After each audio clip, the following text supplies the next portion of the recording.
नमस्कार, my self Avinash Kumar, assistant professor, Narayan महाविद्यालय, Goriyakothi, Siwan, JP university. आज का विषय है बीए पार्ट 1 के हिस्ट्री का सब्सिडरी विषय है। इसमें भक्ति आंदोलन का प्रभाव हमारे समाज पे किस तरीके से पड़ा मध्यकाल में, उस पर हम चर्चा करेंगे। हम देखते हैं कि भक्ति आंदोलन का प्रभाव जो पड़ा वो एक बहुआयामी प्रभाव था हमारे सोसाइटी पे, मल्टी डायमेंशनल इफेक्ट था हमारे समाज पे। यानी कि समाज के जो मोड ऑफ सोसाइटी था, जो मॉडल था, उसको पूरी तरह से बदल कर रख दिया। सामान्यतः दो रूपों में इसका प्रभाव को हम अध्ययन की सुविधा के दृष्टिकोण से देख सकते हैं। एक तो सामाजिक इंपैक्ट यानी सोशल इंपैक्ट क्या पड़ा, और दूसरा है धार्मिक प्रभाव। हम देखते हैं कि इसमें जो है पूरे भक्ति आंदोलन में समाज के सभी वर्गों का समावेश हुआ, यानी प्रत्यक्ष एवं परोक्ष रूप से सभी लोग इसमें शामिल थे। जैसे निम्न जातियों का इसमें कंट्रीब्यूशन था और वो लोग इसमें अट्रैक्ट हुए। उच्च जातियों को भी फायदा मिला, स्त्री, संत, मुसलमान इत्यादि सभी लोग इसमें शामिल हैं। अगेंस्ट द ये जो है पुनः धार्मिक प्रभाव में हम देखते हैं the mode of worship was changed completely. जो भक्ति का नहीं, वर्शिप माने पूजा पाठ। तो जो mode of worship was changed completely, पूरी तरह से परिवर्तित हो गया जो पूजा पद्धति थी। जैसे जो मतलब कि यानी कि यहां कहना चाह रहा है कि formal worship converted into devotional भक्ति।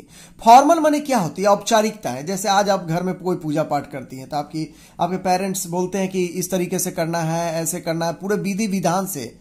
लेकिन उस विधि विधान में भी जैसे फिर उस समय होता था कि यज्ञ वगैरह किया जाता था, अगर उसमें एक भी गलती हो गई तो ये आप पाप के भागीदार बनेंगे। बहुत सारी बातें थी जो मतलब बहुत सारे लोगों को प्रैक्टिकल नहीं लगता था कि ये बातें कैसे, मतलब इतनी गलती करने से भगवान तो हमारे पिता समान, मतलब हमारे लिए सब कुछ है, तो भला वो ऐसा कैसे बुरा मान जाएंगे इस सब चीज़ों से।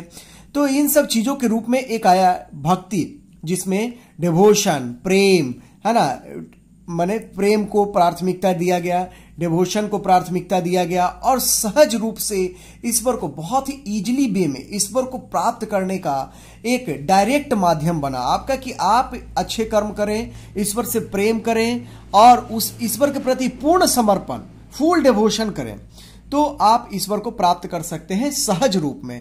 इस सहजता ने लोगों को बहुत तेजी से, खास करके निचले वर्ग के लोगों को, स्त्रियों को और समाज के जो लोग जो पूजा पद्धति वर्शिप जो वैदिक वर्शिप थे, जो उनसे दूर हो चुके थे, उन सबको अट्रैक्ट किया, ये काफी आकर्षित किया, जिसका परिणाम ये हुआ कि काफी अट्रैक्ट किया और जिससे इस तरह से रिवाइवल ऑफ हिंदुइज्म हुआ। यानी कि the revival and expansion of Hinduism, जो हिंदुइज्म माने हिंदू धर्म का यहाँ पे रिवाइवल होता है और उसका एक्सपेंशन होता है।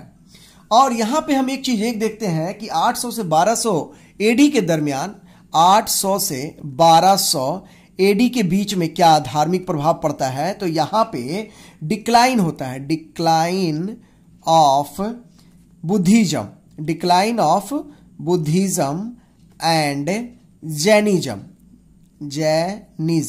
बुद्धिज्म और जैनिज्म दोनों जो है पतन की ओर चले जाते हैं। इसके पतन के बहुत सारे कारण हैं जो दूसरे चैप्टर में हम चर्चा करेंगे। तो ये सारा चीज जो है, लेकिन यहां पे हिंदू धर्म का रिवाइवल होता है ना, विथ द हेल्प ऑफ भक्ति। तो भक्ति जो है हिंदू धर्म के एक उदार रूप में, यानी कि परिष्कृत रूप में आया, जैसे मुस्लिम धर्म के उदार रूप में सूफी आंदोलन आया। अब यहां पे हम देखते हैं कि इसका सामाजिक प्रभाव जो सबसे ज्यादा पड़ा, तो against the practices of casteism का इसने घोर विरोध किया और ये कहा कि देखिए जाति पाति को भूल जाइए और मानवता यानी ह्यूमैनिटी जो है वो केंद्र में होना चाहिए, यानी मानव को सर्वोच्च प्राथमिकता देनी चाहिए और मानव ही जो है वो केंद्र है। तो यहां पे humanity come to the centre. जाति व्यवस्था, ऊंच नीच, वर्ण व्यवस्था, यानी वर्ण व्यवस्था जैसे ब्राह्मण, क्षत्रिय, वैश्य और शूद्र 4 वर्णों में विभक्त था, यानी क्लास में, उसको भी विरोध किया गया। धार्मिक उन्माद की समाप्ति, महिला सशक्तिकरण, क्षेत्रीय भाषा का विकास इत्यादि इसके सामाजिक प्रभाव थे।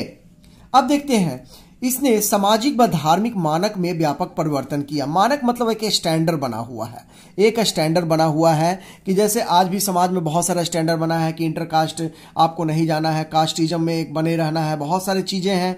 धार्मिक रूप से भी बहुत ज्यादा एक मानक बना हुआ कि इस धर्म का, इन सब मानक को तोड़ा और कहा कि मानवता केंद्र में है, ह्यूमैनिटी केंद्र में है, हमारे लिए मानवता ही सबसे बड़ा धर्म है, ये कहा भक्ति आंदोलन के संतों ने।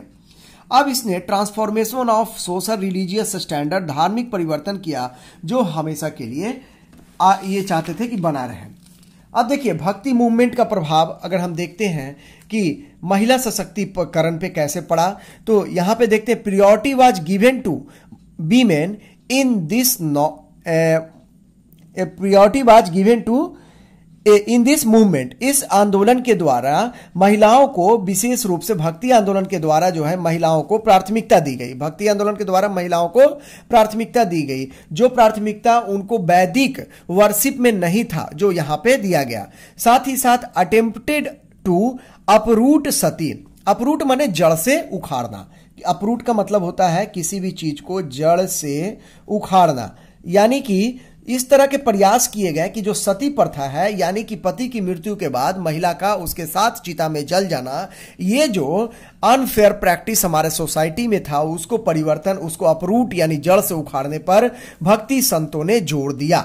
भक्ति संतों ने रिलीजियस हार्मोनी पे जोर दिया गया। The atmosphere of religious harmony in Hindu and Muslim religion awakened, और हिंदू मुस्लिम की एकता पे जोर दिया गया। जब आप इस तरह की बात करेंगे, जहां आप मानवता को केंद्र में रखेंगे, तो ना यहां धर्म आएगी, ना जाति आएगी, ना रेस आएगा, कुछ भी नहीं आएगा, यहां तो सब कुछ एक हो जाएगा। तो रिलीजन ये अवेकनिंग थी, मतलब एक तरह से पुनर्जागरण भी कह सकते हैं कि मानव के लिए, ठीक है।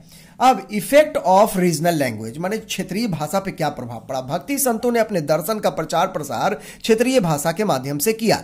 चाहे वे कबीर, मीरा, सभी ने अपने दर्शन को, रचना को रीजनल लैंग्वेजेस में पोषित किया। मतलब जैसे विद्यापति ने मैथिली में, मीरा ने राजस्थानी में, हिंदी को तुलसी व सूर ने अथाह संपत्ति प्रदान की। जब ये अपनी भाषा में अपने दर्शन का प्रचार प्रसार करेंगे तो इससे क्या होगा, उस भाषा का भी तो विकास होगा ना। तो वो भाषा जो लैंग्वेज थी उसका भी डेवलपमेंट हुआ। फिर नेक्स्ट पॉइंट हम देखते हैं, effect of intoxicating drink and materials. संतों ने इंटॉक्सिकेटिंग ड्रिंक्स माने मादक द्रव्य, जैसे शराब वगैरह को हम इंटॉक्सिकेटिंग ड्रिंक एंड मटेरियल्स, जो मतलब मादक मटेरियल्स है, जैसे कि तंबाकू के उपयोग को हतोत्साहित किया। जैसे कि गुरु गोविंद सिंह ने इसके लिए एक अभियान चलाया। Effects on king of political effect, अगर हम देखते हैं कि राजाओं के ऊपर भी इसका दर्शन का जो भक्ति आंदोलन था इसका प्रभाव पड़ा, और उसने भक्ति के प्रभाव में आकर मानवता की रक्षा के लिए, मानवों के जो नीचे जाति के लोग थे सबको जन कल्याण की भावना से बहुत सारे कार्य किए। तो इसका एक राजनीतिक प्रभाव भी था। फिर हम देखते हैं मोरल इफेक्ट। इस सब चीजों का एक कंक्लूजन क्या आपके ऊपर पड़ेगा, एक मोरालिटी जो है आपकी डेवलप हो जाएगी, और इसका एक मोरल इफेक्ट पड़ेगा, समाज में नैतिकता का संचार होगा, और लोग एक दूसरे से प्रेम, भाईचारा और सौहार्द के वातावरण में रहेंगे। जरूरी है कि इस तरह के जो भक्ति आंदोलन है इसको फिर से बहुत जोरदार ढंग से हमारे समाज में रिवाइवल किया जाना चाहिए, और हर इंटेलेक्चुअल, जो हम लोग इंटेलेक्चुअल वर्ग हैं, उसको इसे अपने मन स्थिति में, है ना, मन स्थिति माने आंतरिक रूप से भी इसे अपनाया जाना चाहिए। अब देखिए एक और प्रभाव पड़ा ये कि ट्राइबल जो जनजाति लोग थे, वो लोग जो है उस समय जो मतलब कि जो वैदिक वर्शिप था उससे कटे हुए थे। लेकिन जो इंटेलेक्चुअल ब्राह्मण लोग जो थे, जो हिंदू धर्म के उदार रूप में आया भक्ति आंदोलन, तो उन सब चीजों से, बहुत सारे टेक्नोलॉजी से, इनको एग्रीकल्चर से जोड़े ट्राइबल को, और इस रूप में उनको भक्ति में लाने का प्रयास किया। तो ट्राइबल लोग आए जिससे हिंदुइज्म का रिवाइवल हुआ। तो इसके बहुत सारे पॉजिटिव इंपैक्ट हमने देखे हैं। अब इसमें देखिए कि अभी तक हमने क्या क्या देखा कि निचले जाति को, मतलब द पाथ ऑफ भक्ति advocate the sense was open all, है ना, इररिस्पेक्टिव ऑफ कास्ट सिस्टम का पूरी तरह से विरोध किया गया। और जो सेंट थे, जो संत थे, उन्होंने रिजेक्ट किया ऑस्टेरिटीज को, यानी स्ट्रिक्टनेस थी, जो हार्डनेस था धर्म को लेकर, जो आज भी बहुत सारे हार्डनेस है हमारे सोसाइटी में धर्म को लेकर कि इसी तरीके से किया जाना चाहिए, अगर ऐसा नहीं होगा तो ये होगा। वो सारे हार्डनेस को खत्म कर दिया और बोला प्रेम से ही सिर्फ आप ईश्वर को प्राप्त कर सकते हैं। धन्यवाद।